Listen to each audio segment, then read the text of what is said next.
दोस्तों वैसे तो मार्वल के पास बहुत सारी स्टोरी लाइन है जो कि अभी लाइव एक्शन में आ सकती है, चाहे फैंटास्टिक फोर हो, चाहे एक्समैन हो, चाहे एवेंजर्स हो, चाहे कोई नया इंट्रोडक्शन वाला हीरो हो। लेकिन अगर हम लोग बात करें डेडपूल की, तो यहाँ पे जो स्टोरी लाइन है वो खुद रायन रेनॉल्ड्स ने पिच की थी।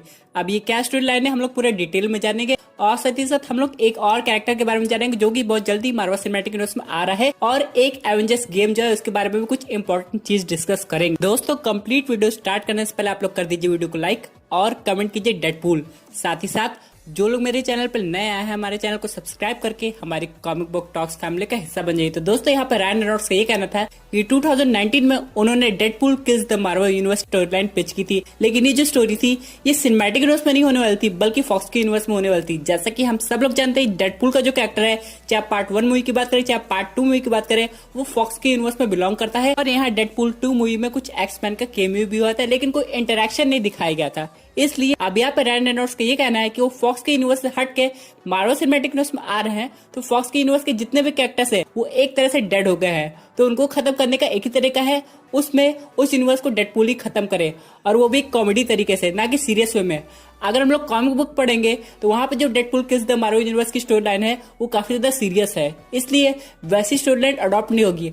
और हम सब जानते हैं कि डेडपूल का जो कैरेक्टर है वो फोर्थ वॉल ब्रेक करने में कितना ज्यादा माहिर है, इसलिए यहाँ पे जो डेडपूल होगा वो सिर्फ एक्समैन को खत्म करेगा, और वहां पे फैंटास्टिक फोर अगर होंगे क्योंकि वो भी फॉक्स की प्रॉपर्टी थे तो उनको खत्म करेगा, बाद में जाके सिनेमैटिक यूनिवर्स में आ जाएगा। अब बहुत से लोग सोच रहे होंगे जो कॉमिक बुक है उसमें तो एवेंजर्स का भी नाम था, फिर डिफेंडर्स का भी नाम था जिससे लूक केज, तो उन सब का क्या होगा। तो यहाँ पे दोस्तों हो सकता है कि उन सब कैरेक्टर्स को ना दिखाया जाए क्योंकि ये सब फॉक्स में है नहीं, और लोग का पूरा राइट मार्वल स्टूडियोज के पास है। इसलिए दोस्तों ये जो मूवी बनेगी ये काफी ज्यादा इंटरेस्टिंग होगी। फिर बाद में जब डेडपूल सिनेमैटिक यूनिवर्स में आएगा तो हो सकता है डेडपूल आगे जाके एवेंजर्स के साथ भी टीम अप करे, स्पाइडरमैन के साथ टीम अप करे, वुल्वरीन जब मार्वल सिनेमैटिक यूनिवर्स में आ जाएगा तब उसके साथ भी टीम अप करे। यहाँ पे दोस्तों रायन रेनॉल्ड्स का ये कहना था कि वो मार्वल स्टूडियोज के साथ इस पे प्लानिंग करने लगे हैं, यानी कि अगर ये आइडिया उनको पसंद आया तो फॉक्स के जितने भी कैरेक्टर्स है बेसिकली एक्समैन के, वो सब फिर से वापस आ जाएंगे। और अगर ये सब वापस आ रहे हैं तो 2 कैरेक्टर और वापस आएंगे जो कि चार्ल्स ज़ेवियर और वुल्वरीन।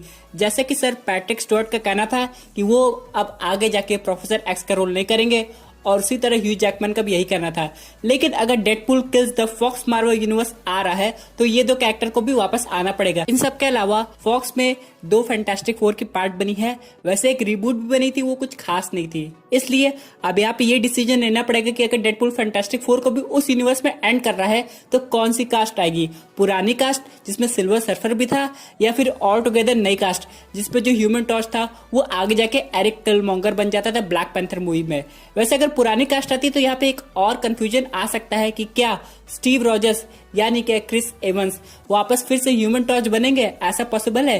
क्योंकि सब सारे क्वेश्चन के जवाब काफी ज्यादा डिफिकल्ट है, लेकिन इम्पॉसिबल है नहीं, क्योंकि अगर ऐसी मूवी बनती है तो फिर ऑडियंस को एक नेक्स्ट लेवल का एंटरटेनमेंट मिलेगा जो कि ऑडियंस बहुत दिन तक याद रखेगी। कि अचानक जब डेडपूल इस यूनिवर्स में आएगा तो ऑडियंस बहुत ज्यादा कंफ्यूज हो जाएगी कि हमने डेडपूल मूवी में तो एक्समैन को देखा था, वो सब कहाँ चले गए, और ये रिबूट कैरेक्टर्स कौन कौन है, ये सब नए कैसे हो गए, इन सब का फेस कैसे बदल गया। ये सब सारे क्वेश्चन के आंसर सॉल्व हो जाएंगे जब डेडपूल 3 मूवी आएगी, क्योंकि डेडपूल उनको खत्म करके जब नए यूनिवर्स में आएगा तो ऑल टुगेदर एक नए एक्समैन की कास्ट सामने आएगी देखने को। चलिए दोस्तों बात करते हैं अपने अगले अपडेट की, जो कि रिलेटेड है घोस्ट राइडर से। अब यहाँ पे घोस्ट राइडर की 2 मूवी आई थी, दोनों काफी ज्यादा अच्छी थी। इन सब के बाद घोस्ट राइडर हमें दिखा था agents of the shield movie में, और क्या आप लोग जानते हैं इसका खुद का एक हुलू पे टीवी शो आने वाला था, लेकिन केविन फेगी ने उसको कैंसिल कर दिया क्योंकि केविन फेगी डायरेक्टली घोस्ट राइडर को मार्वल सिनेमैटिक यूनिवर्स में देखना चाहते थे। अब केविन फेगी के अकॉर्डिंग अगर ये टीवी सीरीज हुलू पे आ जाती तो हो सकता है इसका सिनेमैटिक यूनिवर्स से कनेक्शन नहीं बैठ पाता है, क्योंकि फिर उसके जो इवेंट्स है वो सिनेमैटिक यूनिवर्स को शायद अफेक्ट नहीं कर पाते। लेकिन जब Ghost Rider directly cinematic universe पे आएगा उसके इवेंट्स सीधे सीधे आगे की एवेंजर्स मूवी से कनेक्टेड हो जाएंगे। फॉर एग्जाम्पल अगर घोस्ट राइडर की यहाँ पे सोलो फिल्म बनानी चाहिए तो यहाँ पे केविन फेगी एकदम रिकास्टिंग करेंगे, और यहाँ पे अगर टीवी सीरीज भी आएगी तो केविन फेगी को कोई प्रॉब्लम नहीं होने वाली, क्योंकि यहाँ पे फिर ऑडियंस को एक मौका मिल जाएगा घोस्ट राइडर की ओरिजिन स्टोरी को समझने का। जो पुरानी घोस्ट राइडर थी उसकी स्टोरी ऑडियंस जानती है, लेकिन बहुत से लोग भूल गए होंगे, इसलिए उससे कनेक्ट नहीं हो पा रहे होंगे, और एजेंट्स ऑफ द शील्ड में हम लोग ने उसकी प्रॉपर ओरिजिन स्टोरी देखी नहीं थी, इसलिए घोस्ट राइडर को भी कम्प्लीटली यहाँ पे आने का मौका मिलना चाहिए। और सबसे इम्पोर्टेंट बात यह है कि हम लोग को एक समय पे यहाँ पे 3 अलग वर्जन के घोस्ट राइडर दिखाई देंगे। सबसे पहला तो जॉनी ब्लेज है, उसके बाद यहाँ पे उसका भाई भी है, और यहाँ पे एक फीमेल वर्जन की घोस्ट राइडर भी है। लेकिन ये सब कैसे पॉसिबल होगा? इसको पॉसिबल करने के लिए आ रही है doctor strange multiverse of madness movie और उससे पहले वांडा विजन टीवी सीरीज। आप लोग जानते हो कि वांडा आगे जाके मैजिक सीखेगी, प्लस उसके पास बहुत सारी पावर्स है। लेकिन जब वो पूरी तरह मैजिक सीख लेगी तो यहाँ पे डार्क होल्ड नाम की बुक है जो कि हेल का रिल्म खोलती है, जिससे कंट्रोल करता है मेफेस्टो।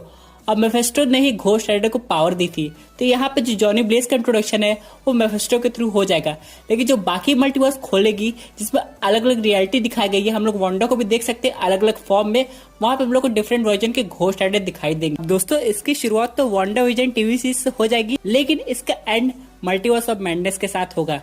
यहाँ पे doctor strange multiverse of madness को डायरेक्ट करने आ रहे थे स्कॉट डायरेक्शन। उनके अकॉर्डिंग ये एक हॉरर मूवी थी, लेकिन बाद में उन्होंने ये डायरेक्शन हटा दिया। अब यहाँ अगर सैम रेमी आ रहे तो स्पाइडरमैन का आना था है एक अलग बात है। सबके अलावा अगर घोस्ट राइडर आता है तो यहाँ पे जो पुराना जॉनी ब्लेज था जिसके हम लोग मूवी देखे थे, वो अगर कैरेक्टर आ जाए वो भी ऑल्टरनेट रियलिटी में, तो और ज्यादा मजा आएगा। यानी डॉक्टर स्ट्रेंज एक ही टाइम पे अलग अलग मल्टीवर्स को विजिट कर सकते हैं। दोस्तों, जब ये टीवी सीरीज और मूवीज कंप्लीट हो जाएगी, उसके बाद घोस्ट राइडर का फाइनली इंट्रोडक्शन हो जाएगा, तब यहाँ पे एक और कैरेक्टर आएगा जिसका नाम है ब्लेड। अब जब ब्लेड आ जाएगा तो उसके बाद एक नई टीम फॉर्म होगी जिसमें 2 घोस्ट राइडर होंगे, ब्लेड होगा, डॉक्टर स्ट्रेंज होंगे और मॉर्बियस होगा। उस सुपर हीरो टीम का नाम है मिडनाइट सन। अब यहाँ पे अगर ये टीम फॉर्म होती है तो यहाँ पे जो बाकी कैरेक्टर्स हम लोग देख रहे हैं वो तो सिनेमैटिक यूनिवर्स का हिस्सा है। लेकिन जब मैंने मॉर्बियस का नाम सुना, मुझे थोड़ा रिलीफ मिला इस बात से कि चलो सोनी कैरेक्टर्स भी पॉसिबिलिटी है कि इस सिनेमैटिक यूनिवर्स में आ जाए, फिर मॉर्बियस भी हम लोग को एंटी हीरो के रूप में दिखाई दे। वैसे अगर हम लोग मॉर्बियस का ट्रेलर देखें, कम्प्लीटली विलन लग नहीं रहा है। यानी कि जब मॉर्बियस पार्ट 2 आएगी तो अपनी पावर्स को कंट्रोल करना सीख लेगा, और जब ये सिनेमैटिक यूनिवर्स में आ जाएगा तो हम लोग को 2 घोस्ट राइडर दिखाई देंगे मॉर्बियस के साथ। और इन सब के अलावा बहुत से लोग पूछेंगे कि चलो मॉर्बियस है एक्चुअली में एग्जिस्ट करता है किसी सिनेमैटिक यूनिवर्स में, ब्लेड भी है, उसके बाद घोस्ट राइडर भी है, लेकिन यहाँ पे और कौन से कैरेक्टर है जो कि प्रूफ करते कि टीम बन रही है? तो दोस्तों, मैं आपको बताना चाहता हूँ मून नाइट भी इस सुपर हीरो टीम का पार्ट है और इसकी भी टीवी सीरीज आने वाली है। इसका सीधा मतलब ये है कि केविन फेगी एवेंजर्स के अलावा और भी नई टीम बनाने की सोच रहे हैं। इन सब के अलावा चलिए दोस्तों बात कर लेते हैं अपने एवेंजर्स गेम की। यहाँ पे जो ये गेम है ये काफी ज्यादा पॉपुलर इसलिए हुआ है क्योंकि यहाँ पे इसके फाइनली विलन का इंट्रोडक्शन हो गया है, जो कि है मोडॉक। एक तरह से ये जो कैरेक्टर है ये आयरन मैन का विलन है, लेकिन इस बार ये पूरी की पूरी एवेंजर्स टीम पे फोकस किया हुआ है। यहाँ पे कुछ गेम प्ले भी दिखाया गया और स्टोरी से ये पता चल रहा है कि मोडॉक एवेंजर्स में आपस में फाइट करवाना चाहता है। इसका मतलब ये हुआ इसकी स्टोरी एज ऑफ अल्ट्रॉन और कुछ सिविल वॉर से इंस्पायर लग रही है, और यहाँ पे टोनी स्टार्क और डॉक्टर ब्रूस बैनर में फाइट भी होती है, और यहाँ पे हम लोग को हल्क बस्टर का इस्तेमाल करते हुए भी दिखाया जाता है। सबसे अच्छा कैरेक्टर जो लगा वो मुझे थॉर का लगा, क्योंकि इसको देख के क्रिस हेम्सवर्थ के थॉर की याद आ गई थी। अब इन सब के अलावा दोस्तों और भी बहुत सारी चीज है, जैसे यहाँ पे मिस मार्वल का इंट्रोडक्शन हुआ जिनकी बाद में टीवी सीरीज भी आने वाली है और भी नए कैरेक्टर्स दिखाए जाएंगे। इसके अलावा दोस्तों एक और अपडेट है जो कि है क्रिस इवंस से रिलेटेड। यहाँ पे उनका जो फेवरेट हीरो है वो है स्पाइडरमैन, और वो आगे जाके स्पाइडरमैन का रोल भी प्ले करना चाहते थे। तो अगर ऐसा होता तो क्रिस इवंस एक टाइम पे 3 सुपर हीरो का रोल प्ले करते। ऑलरेडी वो ह्यूमन टॉर्च का रोल प्ले कर रहे थे, उसके बाद कैप्टन अमेरिका और फिर स्पाइडरमैन। यहाँ पे दोस्तों अगर एक फाइनल अपडेट की बात करें तो एक हुलू पे एक सीरीज आ रही है जिसका नाम है हेलस्टॉर्म। अभी जो हेलस्टॉर्म है ये असल में एक डेविल का सन है जिसके पास बहुत सारी पावर्स रहती है ये, लेकिन बाद में अपने फादर के अगेंस्ट जाके उस पावर्स का यूज करता है ताकि लोगों को प्रोटेक्ट कर सके। और एक समय ऐसा भी आता है जब ये और घोस्ट राइडर मिलकर काम करते हैं। वैसे तो ये अभी सिनेमैटिक न्यूज़ में नहीं आएगा, लेकिन आगे जाके ये बाकी कैरेक्टर्स को भी शो अप करेगा जैसे कि मैन थिंग। और ये भी बात चल रही कि अगर हेलस्टॉर्म एग्जिस्ट करता है तो बाकी सुपर हीरोज को कैसे लाया जाएगा। फॉर एग्जांपल डिफेंडर्स वो भी अब वापस आ सकते हैं क्योंकि इनके साथ भी वो काम किया है। साथ ही साथ ये मिडनाइट सन का भी पार्ट है और कुछ समय तक लिए शील्ड के लिए भी काम कर चुका है। यानी दोस्तों इस सुपर हीरो का रोल काफी ज्यादा इंपॉर्टेंट होने वाला है। अगर हम लोग इसके पावर्स की बात करते हैं, मैजिक का यूज करना जानता है, फायर प्रोजेक्शन कर सकता है और लोगों को हील कर सकता है। साथ ही साथ इसके पास पीक फिजिकल स्ट्रेंथ है, यानी कि ये सुपर ह्यूमन एक तरह से। इसका मतलब ये हुआ Ghost Rider finally cinematic universe में इंट्रोड्यूस हो रहा है, तो ये आगे जाके हुलू की टीवी सीरीज में एक कैमियो करेगा हेलस्टॉर्म के साथ। और डिफेंडर्स जो कि नेटफ्लिक्स के पार्ट थे वो वापस जाके इस सीरीज में आएंगे। ये सब हमें कुछ दिनों में पता लग जाएगा। तो दोस्तों ये थी कुछ अमेजिंग अपडेट जो कि रिलेटेड थी डेडपूल से, घोस्ट राइडर से और आने वाले एवेंजर्स गेम से। आई होप आपको ये वीडियो पसंद आई होगी। वैसे आपके क्या व्यूज है इस पर्टिकुलर टॉपिक पे, अपने व्यूज जरूर कमेंट कीजिएगा। और दोस्तों अगर आप ऐसी unique super hero content enjoy करना चाहते हैं तो हमारे चैनल को सब्सक्राइब करके हमारे सुपर हीरो फैमिली का हिस्सा बन जाइएगा। Thank you for watching.